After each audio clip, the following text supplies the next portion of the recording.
తెలంగాణ భవన్లో BRS party working president KTR గారి అధ్యక్షతన జరిగిన మల్కాజ్గిరి పార్లమెంట్ సన్నాహక సమావేశంలో పాల్గొన్న ఉప్పల్ ఎమ్మెల్యే బండారి లక్ష్మారెడ్డి గారు, బీఆర్ఎస్ పార్టీ రాష్ట్ర నాయకులు రాగి లక్ష్మారెడ్డి. ఈ సమావేశంలో మాజీ మంత్రులు హరీష్ రావు, మల్లారెడ్డి, వేముల ప్రశాంత్ రెడ్డి, కడియం శ్రీహరి, మాజీ స్పీకర్లు పోచారం శ్రీనివాసరెడ్డి, మధుసూదనాచారి, మల్కాజ్గిరి పార్లమెంట్ నియోజకవర్గం పరిధిలోని ఎమ్మెల్యేలు, పార్టీ ప్రజా ప్రతినిధులు, ముఖ్య నేతలు పాల్గొన్నారు. అవైతే బంద్ చేసారు, కేసీఆర్ పెట్టు ఉన్నాయి, అన్ని బంద్ చేసి పెట్టారు. దళిత బంధు లేదు, ఏది లేదు, బీసీ బంధు లేదు, ముస్లిం బంధు లేదు, ఉన్న బంధువులని బంద్ చేసారు. మీరు చెప్పిన 6 బంధులే అవి వేసారు. దాని ప్రజలు సంతోషంగా ఉంటారు, హ్యాపీగా ఉంటారు. కానీ అవి కూడా వాళ్ళకి నమ్మకం వెళ్ళిపోయింది.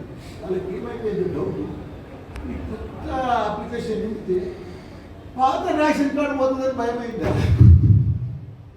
అందుకే ఎవరు 1000 అప్లికేషన్లు పోతే 200, 300 కూడా తెచ్చిస్తలేదు. ఇక్కడ భయం. ఇప్పుడు 10 ఏళ్ళ కింద నువ్వే తీసుకున్నావు అప్లికేషన్. ఇప్పుడు నీకు వైట్ కార్డు ఉంది, రేషన్ కార్డు వచ్చింది, రేషన్ వైట్ కార్డు ఉంది. అప్పుడు 10 ఏళ్ళలో నువ్వు ఇంత డెవలప్ అయినావు అనుకో, ఇంత ఇల్లు కట్టుకున్నావు, కారు, మోటార్ సైకిల్. ఇప్పుడు అలా నింపితే ఆయన చూసుకుంటుంది. 6 గ్యారెంటీలు రావు, ఏ ఉన్నది కూడా మీకు పాసం కూడా పెట్టదు. అదేదో ఉన్నదాన్ని కూసేసుకుంటే అదే ఇంకొక పోయినట్టు. ఇప్పుడు అది ఆ ఫామ్ నింపితే అయిపోయా కూర్చు. అందుకే ప్రజలు కూడా భయపడుతున్నారు, చూస్తున్నారు, అబ్జర్వ్ చేస్తున్నారు, అన్నీ చేస్తున్నారు. ఊళ్ళో ఎంత అభివృద్ధి, ఎంత పంటలు, ఎంత ఎంత నీళ్ళు, ఎంత పర్ఫెక్ట్గా అభివృద్ధి పరిపాలన, ఎంత అడ్మినిస్ట్రేషన్ చేయాలంటే జీర్ణించుకోలేదు.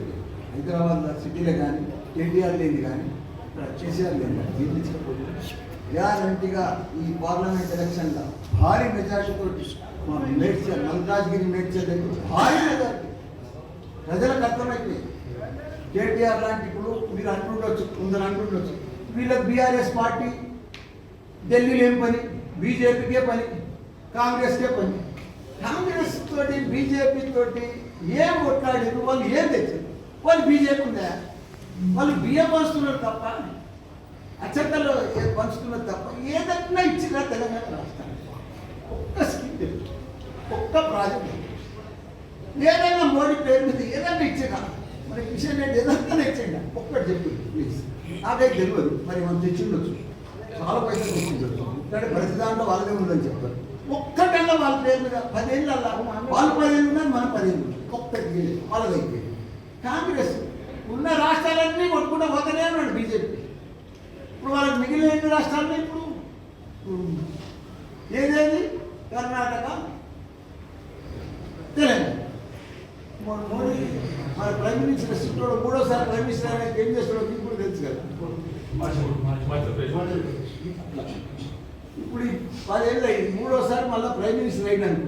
ఈ 5 ఏళ్ళలో ఎన్ని రాష్ట్రాలు పట్టుకొచ్చిండు అయినా? నేను చెప్పకపోతే నన్ను లెక్క అర్థం చెప్పా, 8 రాష్ట్రాలు పుట్టేసారు. ఆయనకి 3వ లెక్క. కాబట్టి ఎవరి పరిపాలన వాళ్ళు పర్ఫెక్ట్గా ప్రజలలో ఉండాలి, ప్రజలకు ఇచ్చిన మాట నిలబెట్టుకోండి. తప్పకుండా మీరు బాగా సక్సెస్ కావాలని కోరుకుంటున్నాం. కానీ మిమ్మల్ని మంచిగా రిసీవ్ చేసుకున్నాం, మీకు మంచిగా సపోర్ట్ చేస్తున్నాం. కానీ మీరు ఈ మాటలు మమ్మల్ని మాట్లాడితే ఆ భగవంతుడే చూస్తారు, ఆ ప్రజలే చూస్తారు. తప్పకుండా మీకు తగిన బుద్ధి చెప్తారు. జై తెలంగాణ, జై.